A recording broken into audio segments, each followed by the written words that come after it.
Okay, so we just learned about Faith Ringgold and her story quilts, and today we are going to make our practice sketch and plan out our story quilts. So first things first, we are going to put our name where it says artist on this pencil. I wrote my name, Mrs. Ezzy, and once that is completed, we'll fill out the rest of it as we have time throughout the project, but right now we're not going to worry about the front page. Just fill out your artist name right there, and then open up to your planning page. Now here are some different examples of patterns that you could use around the outside of your quilt. And you can choose if you want your quilt to go this way or the landscape way. And being the fact that I want to do a whole scene, I'm going to do this way. Once you're ready with your planning stage, we are going to make some simple boxes around the outside of our quilt.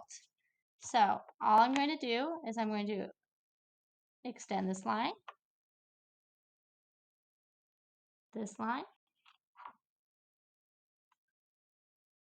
we're going to go with a vertical line this way. So right now we just did horizontal, vertical, kind of like extending it out. You can do another vertical line this way.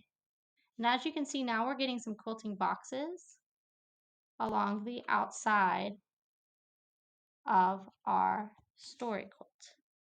So I'm going to do the four corners first. Vertical, horizontal. And this doesn't have to be perfect because it's just your practice. Vertical and horizontal. All right. Then you can see like these are really long. We want them to be more like a square. So I'll kind of go in the middle, make one more, two more vertical lines.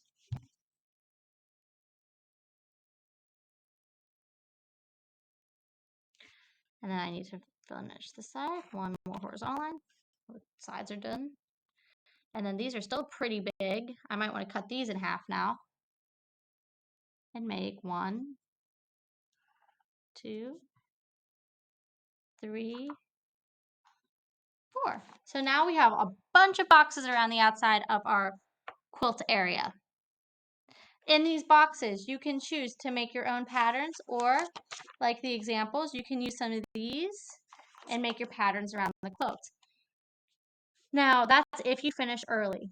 What we're going to do now is I would like you to draw either, you can choose to draw a cityscape or a town or some part of your community for the bottom.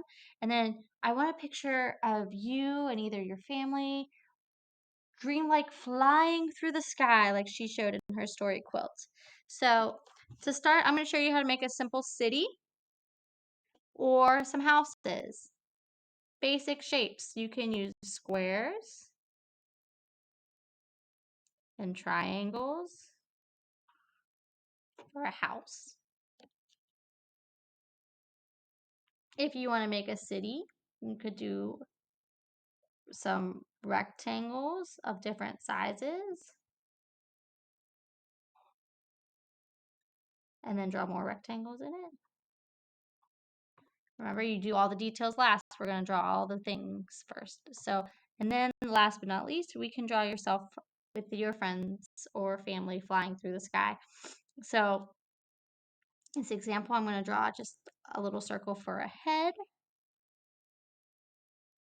To make the body, you can do a rectangle.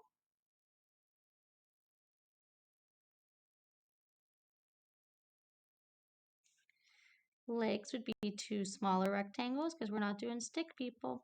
We're going to do shape people. Some feet you can do with little letter U's.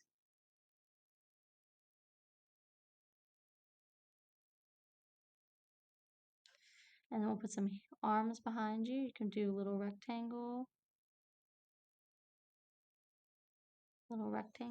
like you're flying.